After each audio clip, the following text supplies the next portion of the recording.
As football season looms closer to the playoff push, Saturdays and Sundays are heating up, along with tempers of friends and family. And can you blame them? They haven't seen you in months. Luckily, it's never too late to make it up to them with 1-800-Flowers.com. Right now, when you order 24 autumn roses for only $29.99, 1-800-Flowers will give you an extra half dozen roses plus a vase absolutely free. That's up to 40% off the original price. This beautiful arrangement of fall, red, orange, and yellow roses will leave her stunned and you without spending a fortune. It's the best of both worlds. Amazing roses at an unbeatable price. These gorgeous roses from 1-800-Flowers are picked at their peak and shipped overnight to ensure freshness. 12 autumn roses for $29.99 plus another half dozen roses and a vase for free. It's an incredible deal, but you have to jump on it now. There's 1-800-Flowers.com, and then there's everybody else. You know who I trust and depend on for life's most important moments. To order 12 autumn roses for $29.99 plus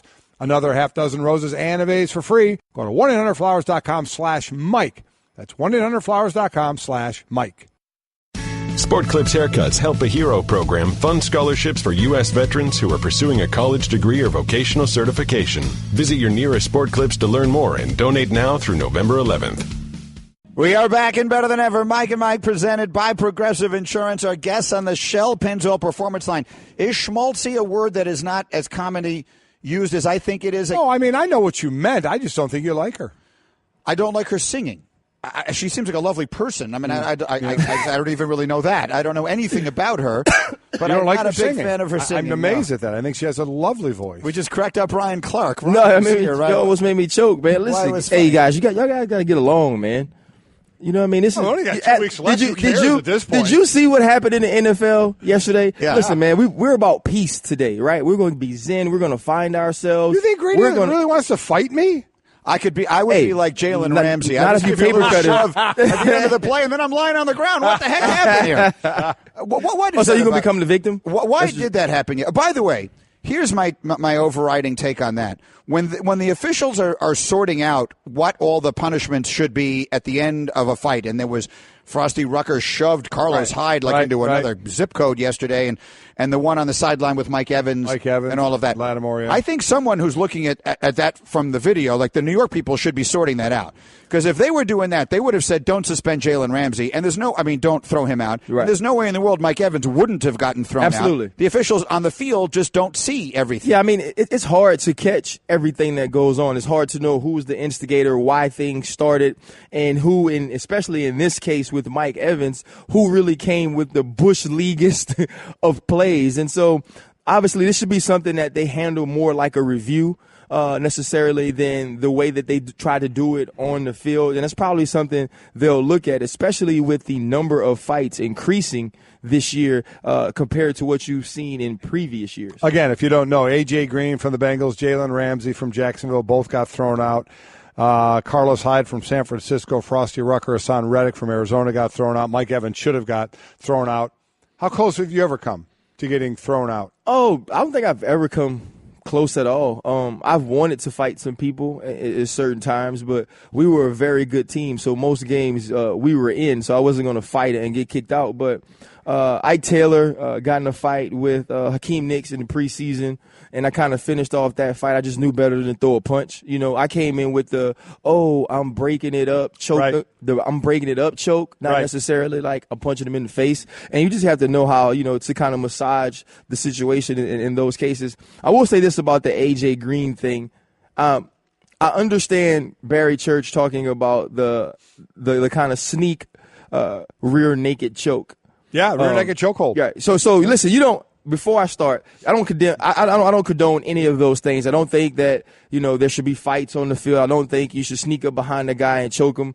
But I was actually very excited to see it. Just think you said that qualifier. Right. Just from A.J. Green's standpoint, this is a guy, I want you to think about his great career thus far and think of anything he said or done that you remember other than his actual play.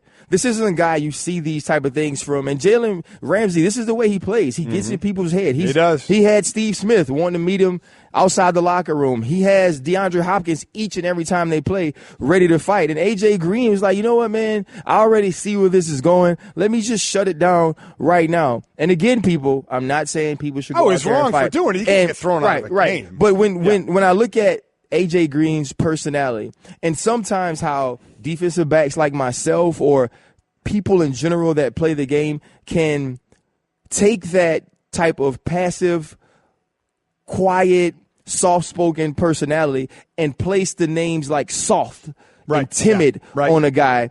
I'm glad to see him say, you know what, man, today is just not the day. Enough is enough. And obviously you don't want these type of things in your league. If you're Marvin Lewis, you definitely don't want him from the Bengals because you get him enough from other guys. But I was kind of excited to see him fight and mix it up a little bit. I would have been a lot more excited. I don't share that too much because to me it's just dumb. You're getting thrown out of a game. To me, there are other ways. I'm sure you found them. I know I have. There are other ways to exact your revenge on a football field. I would have been way more impressed had he found a way to exact some revenge and remain in the game. That, to me, is the way to do it. Well, listen, we're not talking about who's impressed. I'm just talking about I'm happy I saw him fight. Oh. I'm happy that I saw that type of passion.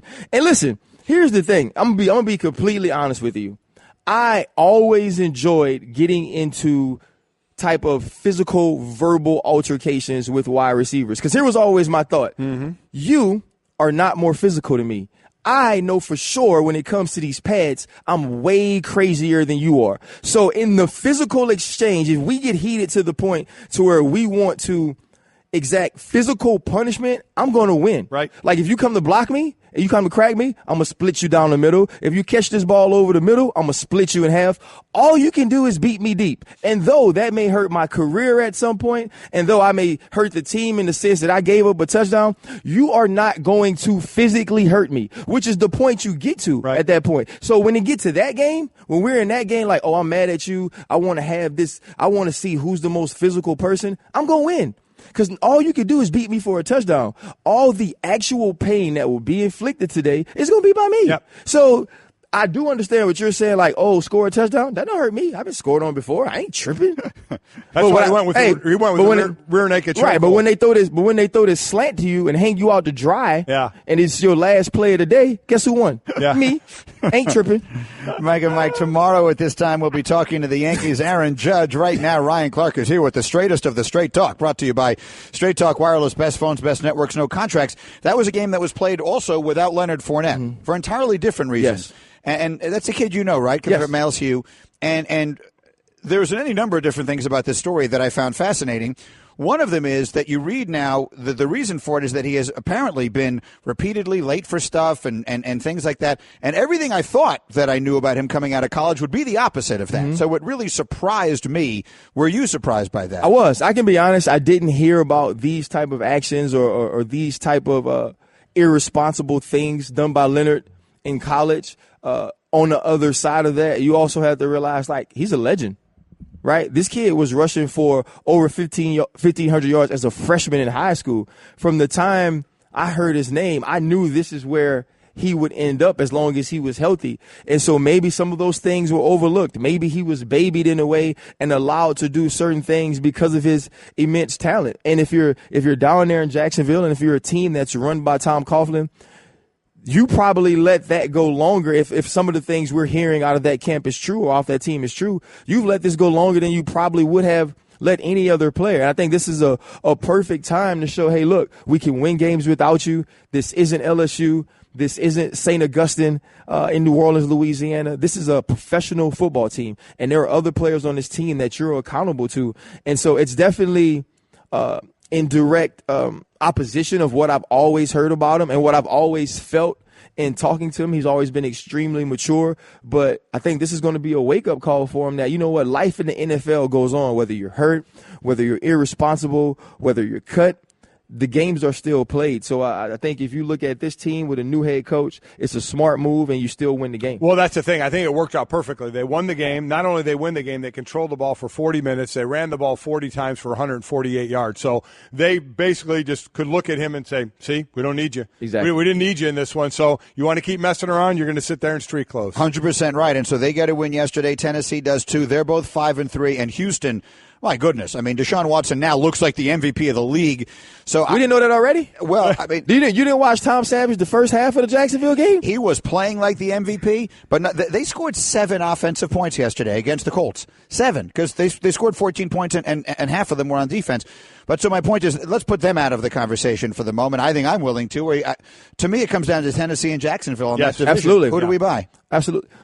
I don't buy either of them as in I really, really, truly like them.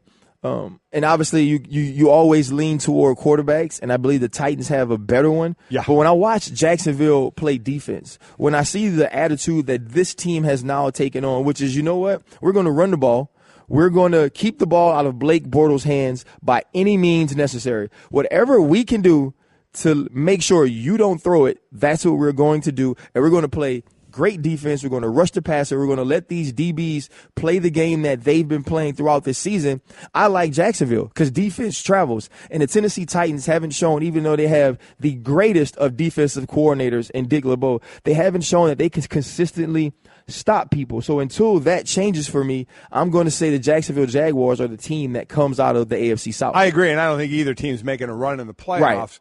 But Jacksonville can run, and their defense is so good, and the Tennessee offense is good, but they're not that good. Right. They're not that Absolutely. good to overcome the Jacksonville defense. So I would lean to the defense. Mike, and then that brings us all the way back, the point you were making, Ryan, to Tom Coughlin and his past longstanding relationship with Eli Manning, whom he coached for Eli's entire career with the Giants up until last season. And so if you don't feel that you can put the ball in Blake Bortles' hands and win big games, and you look at the Giants and their season spiraling hopelessly out of control and how bad they are, and we played some of your sound earlier today on how bad they are, like a total house cleaning, feeling like it's on the way there. Could you see an NFL where next season Eli Manning is the quarterback of the Jaguars? I don't want to see an NFL because where that is, because I think he deserves to be one of those players that plays his whole career with one team. I think what he's done in New York, the things that he brought there, even with some of the inconsistencies, I think this is what Eli Manning deserves. But what we do know is if Peyton can get it, anybody can get it. And so there's definitely a scenario where Eli Manning can end up there. Obviously, it's going to be on the Jacksonville Jaguars to evaluate him and think, okay, can he come here and still play? It's going to be a situation where they feel they're one player away, and that player is quarterback. And you're going to have to protect Eli. You're going to have to run the football, which is what the Jacksonville Jaguars do. So depending on how Blake Bortles finished this season, depending on how they feel about Eli in New York. Because if you move on from Eli during the season, which it seems Ben McAdoo is open to doing, then you're saying he's not your quarterback ever. He's never going to be the quarterback of this team. And so there is definitely a possibility of seeing Eli Manning down there. You know, we've seen, especially now, so many GMs and so many organizations making moves to win now. This has become like basketball. This has become like baseball where guys switch teams and switch jerseys. So that's definitely something that is a possibility. Looking at teams that are winning now, Rams, Eagles, Saints. Where do you lean to in the NFC? The Eagles. The Eagles right now, I'm very impressed with the Saints. I said in the preseason, Louis Riddick and I were having a conversation, and I was trying to convince him that the Saints are going to be good on defense. And so we come in the first week. That's some hard convincing. Yeah, huh? but you know, I live there, so I watched all the preseason games. And so Louis Riddick comes out the first week, and he and I both pick the Saints, and they get drummed. And Thielen and Diggs are just all over the place, and it's just terrible. And so Louis is saying very bad words to me offset. I know many of you don't believe that Louis says bad words because y'all think he's like Black James Bond and stuff, but Louis says bad words. So he's all mad at me, right? And then and like last night I was like, see, told you, Louis, told you they'd be good. But when you look at the Philadelphia Eagles and their quarterback is playing at such a high level, the only negative I saw to this team was being able to defend people outside of the numbers. I didn't necessarily know, especially once Darby went down, if they had the cornerback play to compete. Jalen Mills, an LSU guy, has come on and honestly played exceedingly better than I thought he would. Douglas on the other side. You had Patrick Robertson, who is a veteran. These guys have played so well in the secondary, and I think it's just the confidence that they've built through beating teams and through playing together and through the chemistry and the camaraderie of being winners, that this team, to me right now, looks like the playoffs is going to have to go through Philadelphia, and I don't see teams beating them there. They do have a lot of diverse weapons on offense. Yep. They can do a variety of different things with it. They look very good on defense. I tell you what, though, Sean McVay to me is the coach of the year. And solely for what he has done with Jared Goff.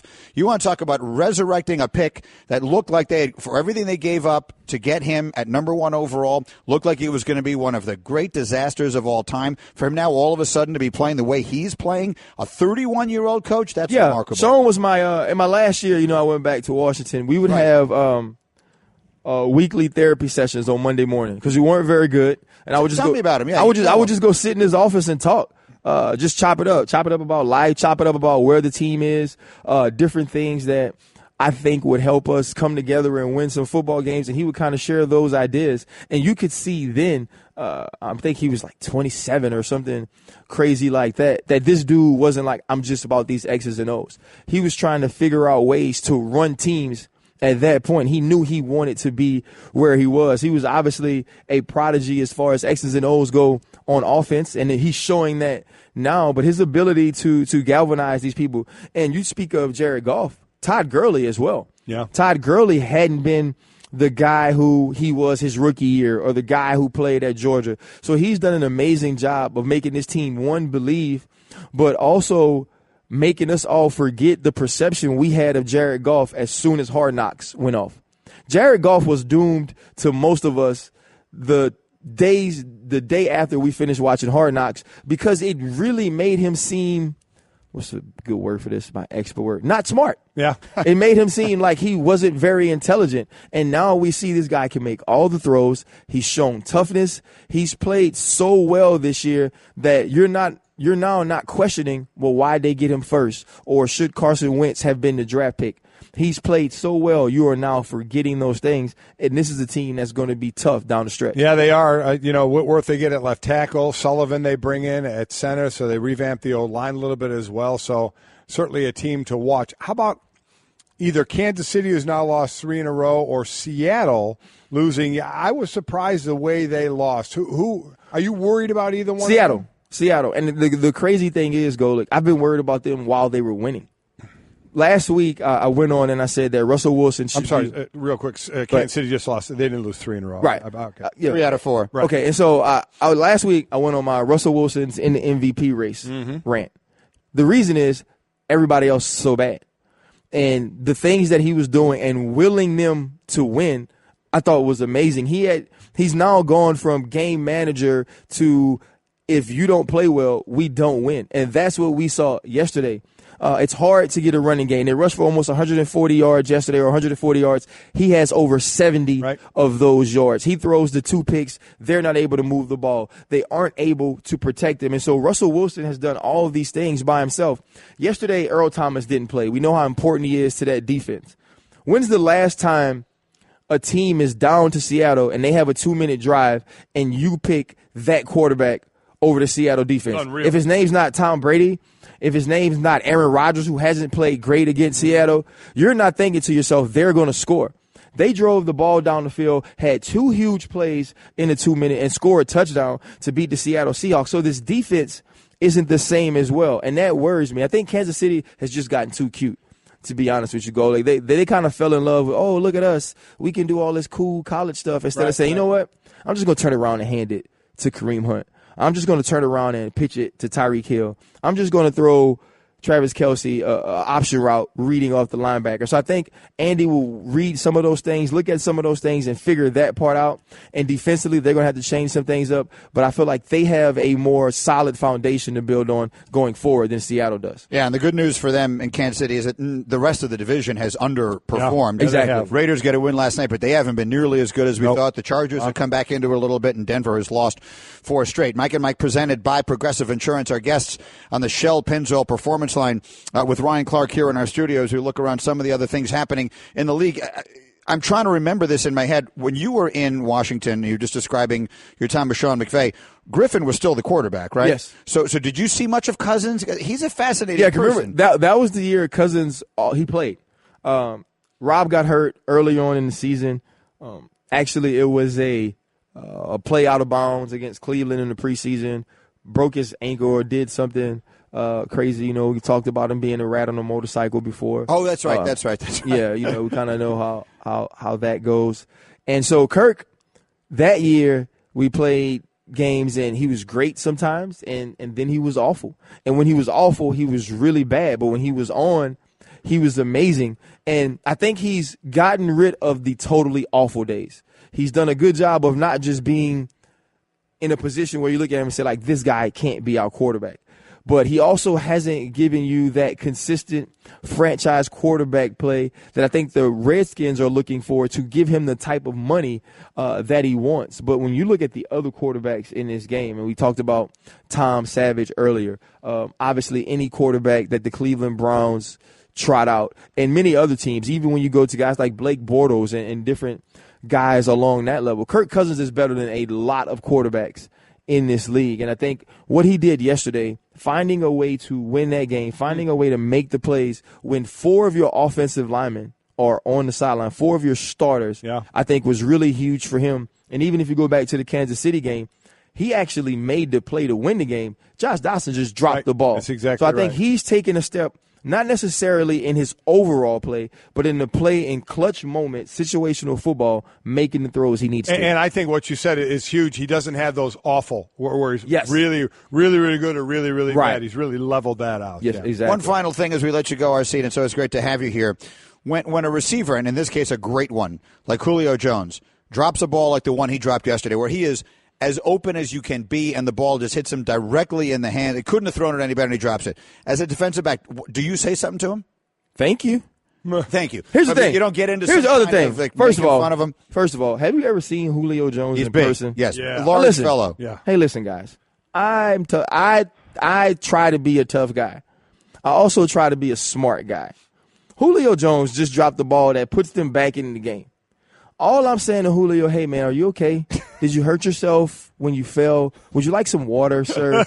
Listen, hey, man, Julio is not going to hit me like Wilder was hitting this dude this weekend. He's not going to stand over there and throw haymakers and hop at my face because I ragged him after a loss. I'm going to shake his hand. I'm going to say, great game, Julio, because I know we're in the same division. I can't wait to see you again in Atlanta. Maybe I can take you to Gladys Knight's Waffles and Chicken.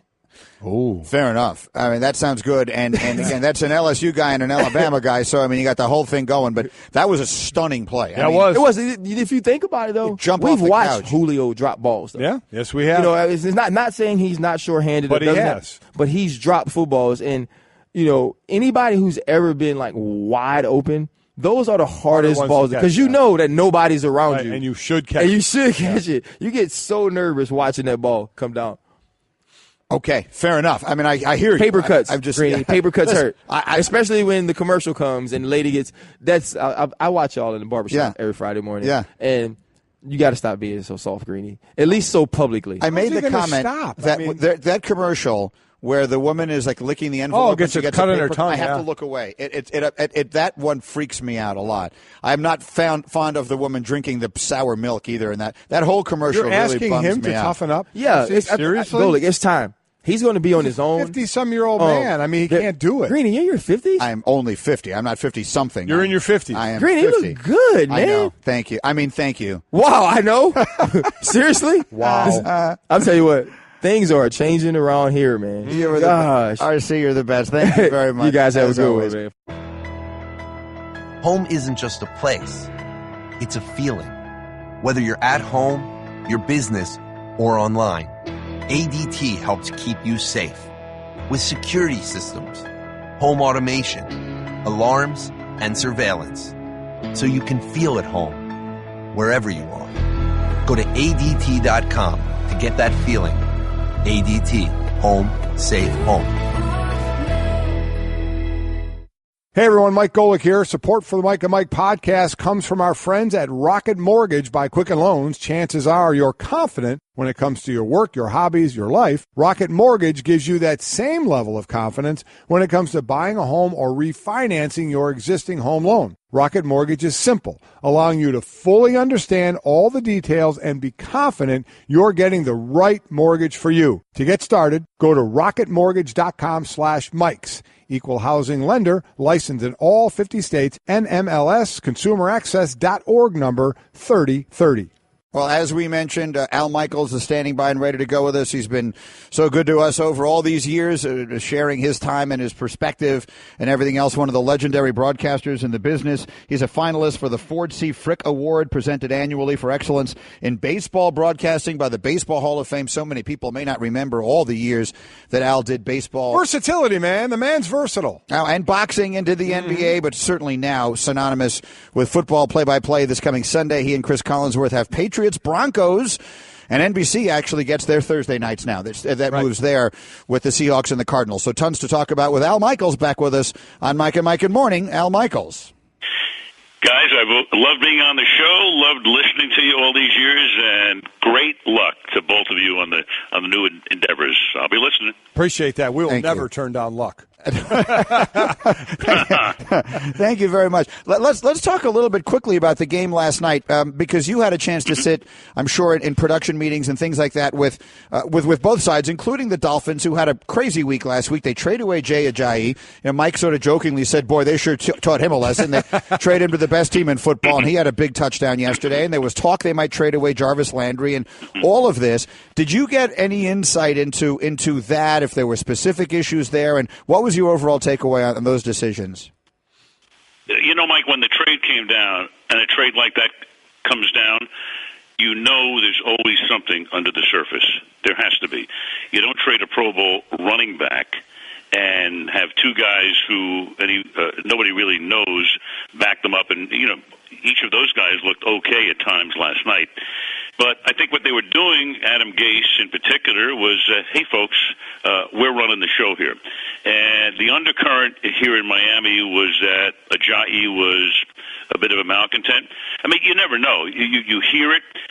You hear that he didn't buy into the program, and it was time to get rid of him.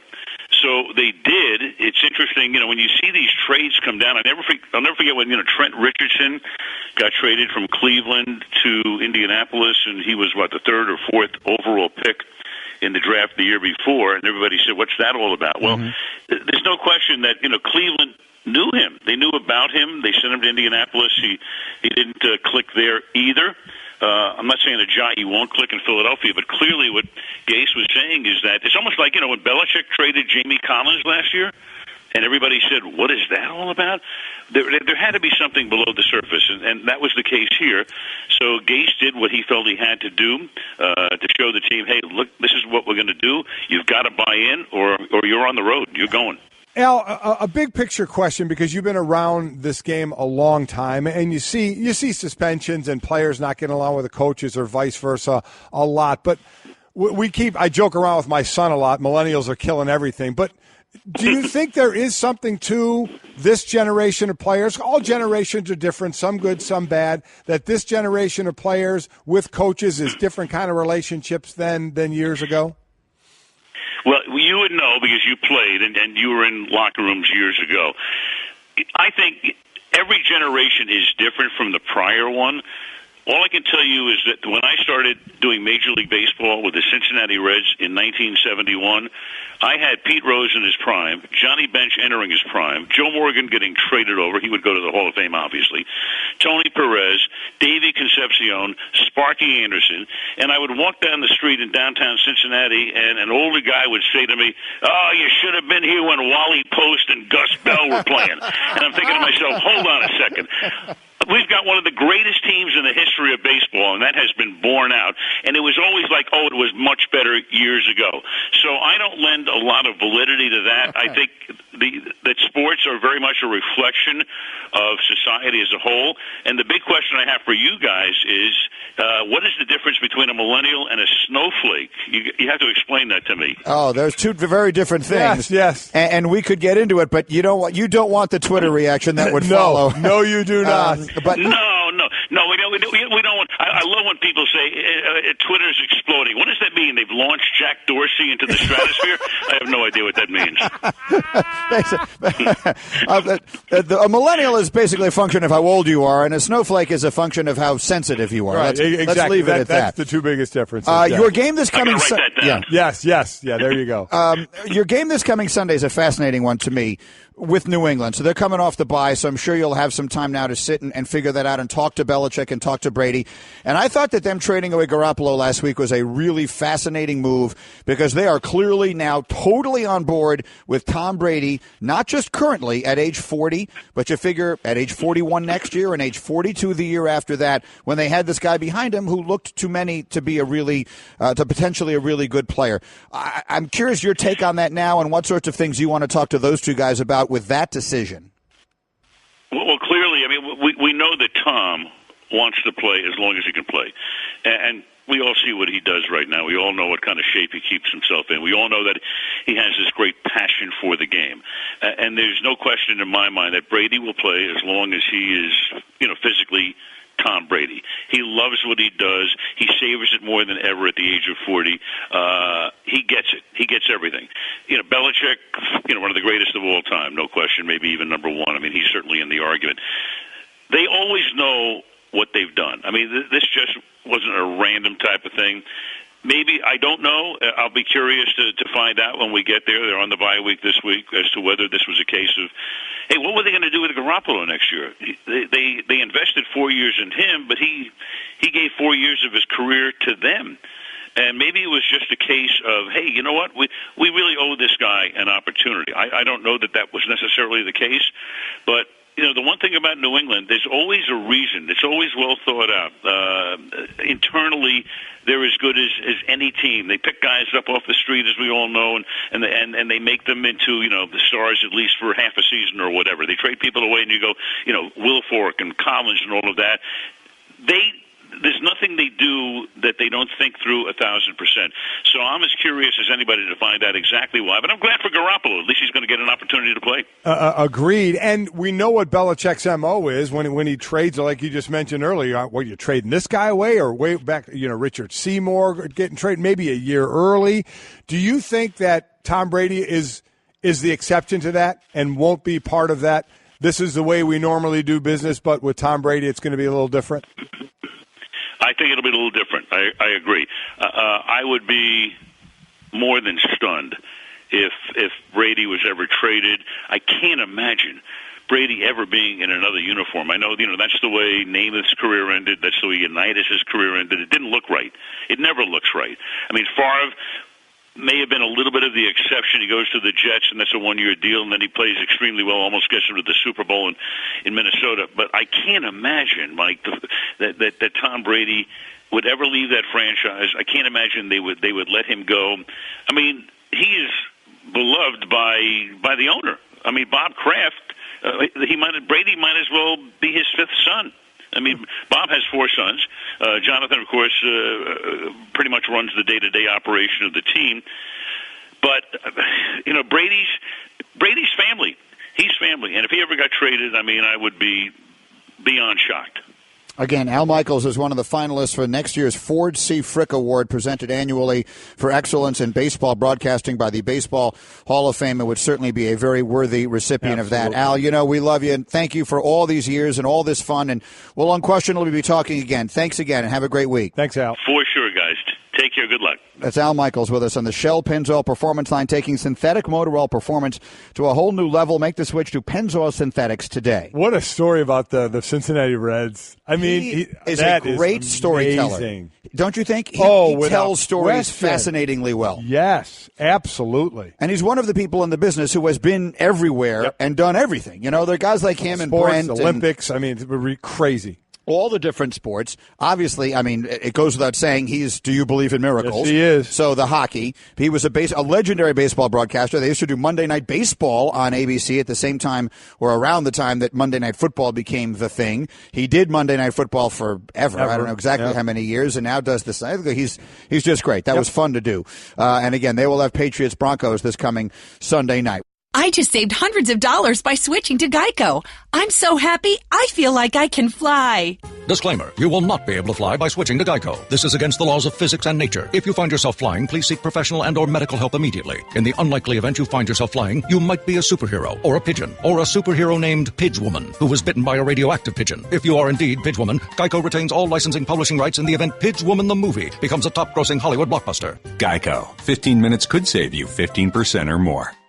Sports Center brought to you by Sport Clips. Their Help a Hero program funds scholarships for U.S. veterans who are pursuing a college degree or vocational certification. Visit your nearest Sport Clips to learn more and donate now through November 11th. We are Mike and Mike. Looking forward to tonight, looking forward to a big game. Let's do a Monday Night Football preview. In fact, brought to you by Ford, going further so you can. Detroit is a 2-point favorite on the road tonight at Green Bay. Packers, of course, are trying to figure things out without Aaron Rodgers. And for me, there is really one name that stands above all the other names tonight. Oh, I know. Go ahead. And that name is Marvin Jones Jr. I have him tonight going in DraftKings. I have held you off. I have held Stace off. So really the four of us in our big DraftKings, we play against each other every week. We have 11 of us. Mm-hmm. And this week, 4 of us kind of separated. Top 3 get paid. Right. You beat out Stace. You're going to finish third. Yeah, we have the money. It's me, you, and Trey who are in the money. I'm going to be third for sure. I can't come up. It's just a matter of if you can pass Trey or not. I am basically 10.5 points behind Trey. Mm-hmm. He has no one left going, and I have Marvin Jones Jr. tonight. If Marvin Jones catches me like 120 yards and a touchdown, I walk away with all the money this week, and that would make me very, very happy indeed. Having said that, who do you like tonight? I think I like Detroit. I do think I like Detroit tonight. Packers at home. Again, let's see. Now they got another week. They've had some time to work with Hundley, and I do too. I mean, I like Detroit as well. You got Detroit gaining all kind of yards, which would work for you. They just couldn't put it in the end zone last week. Right. All field goals. I mean, it's the classic, bend but don't break the defenses they're playing against, giving up all the yards but not letting them in the end zone.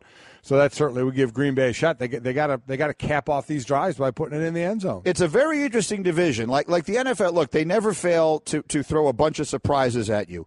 So who is it that saw this division coming down the way it's coming down right now? Again, if Aaron Rodgers were healthy, maybe we'd be having a vastly different conversation. Yeah. But you're looking at the Vikings right now, looking down at everybody at 6-2 with 3 quarterbacks in varying stages of health with all of them. Right. And who knows what's going on there. And is Case Keenum just going to be their quarterback the rest of the year?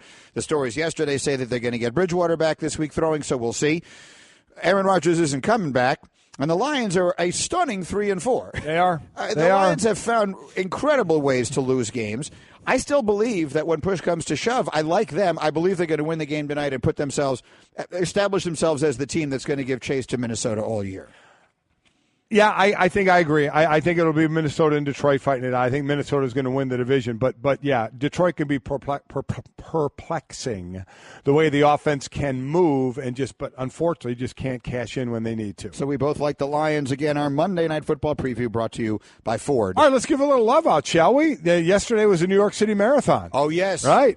So again, my wife ran that a couple of years ago, and I mean, I am nothing but impressed with people that do that.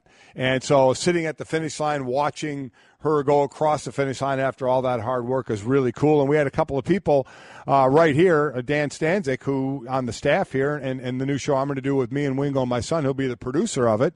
He ran it in 3 hours and 44 minutes. He stopped to take a picture with Will Kane, who was in jeans and drinking. Why he stopped to take that picture, I have no idea. Yeah. But Kane's slowing him down there. Because he told us, we talked to Stanzik about it on the air Friday, his goal was 3:30. Yep, it's 3:30. He went 3:44. He was averaging 8 minutes and 34 seconds a mile. That's a very impressive run. Well done, Stanzik. But he does run well. He's run more than a few halves. He's in good shape. Yes, he is. Yeah, he does run. He had the ridiculous bet with he and Bickler. You know, when he was running I think it was a half marathon. It was a half right? marathon. And Bickler, could he drink more beers? Bickler, threw up after 5 beers. It was embarrassing. And Justin Craig, who, amazingly enough, has like a real job here at ESPN. I don't know how that happened. He was our board op when we started. Yeah, now he's like somewhat important. He's everybody's boss. Yeah, he went 4 hours and 11 minutes. He averaged 9 minutes and 36 seconds, so about a minute slower than Stanzik. But you have to, Stanzik, for as long as we've known him, has been in pretty good shape. Justin was a fat slob. Right? I will say this. Yeah. I take credit. Well, I take credit for some things. Yeah. I get the credit for that one. And Justin has said we both loved him like a son. You know, when we started, absolutely. He was a young kid and all that kind of stuff. And he's someone who works himself, and this is a lesson for anybody, works himself to death. To death, absolutely. Was not taking care of himself at all. I saw him because he went out to Chicago to run the radio station there. And I remember one time I saw him and I said, "You look terrible." Yeah, he did. He really did, and he'd be the first to admit it. You're a young man. What are you doing? Yeah, he was yourself in shape. Overweight. We were doing P90X at that time, and I gave him the P90X stuff, and I said, "Here, you take this. You go do this." And yesterday he ran the marathon. He looks great now. Proud of him. He absolutely looks great now. Saved himself without a doubt because he was going down a bad road, and he did a great job bringing himself back. And so good for him. 4 hours and 11 minutes for him, 3 hours 44 for Stanzik. It's a cool thing, just going to that event and watching it and seeing the massive amounts of people that run that, and it's really, really incredible. Yeah, it was a sort of a drizzly day yesterday, but cool, which I think for the runners, they like. You would never do this, right? Not a chance. Yeah. Me neither. Brooksy actually made him laugh. He's counting us down in my ear, and by asking that question, I actually heard him laugh. I can't believe what did Will Kane come stumbling out of a bar with a beer and said, "Hey, Stanzik, let's take a picture." Well, the funny thing, Stace saw that picture and she said to me, "Did you know Will Kane ran the marathon?" She totally misunderstood the photo. Yeah, he was drinking beer and in jeans. That'd have been a hell of a run. Yeah, but. All right, enjoy the game tonight, and we'll see you back in Better Than Ever tomorrow for more hijinks. Mike and Mike. I just saved hundreds of dollars by switching to Geico. I'm so happy, I feel like I can fly. Disclaimer, you will not be able to fly by switching to Geico. This is against the laws of physics and nature. If you find yourself flying, please seek professional and or medical help immediately. In the unlikely event you find yourself flying, you might be a superhero, or a pigeon, or a superhero named Pidgewoman, who was bitten by a radioactive pigeon. If you are indeed Pidgewoman, Geico retains all licensing publishing rights in the event Pidgewoman the movie becomes a top-grossing Hollywood blockbuster. Geico. 15 minutes could save you 15% or more.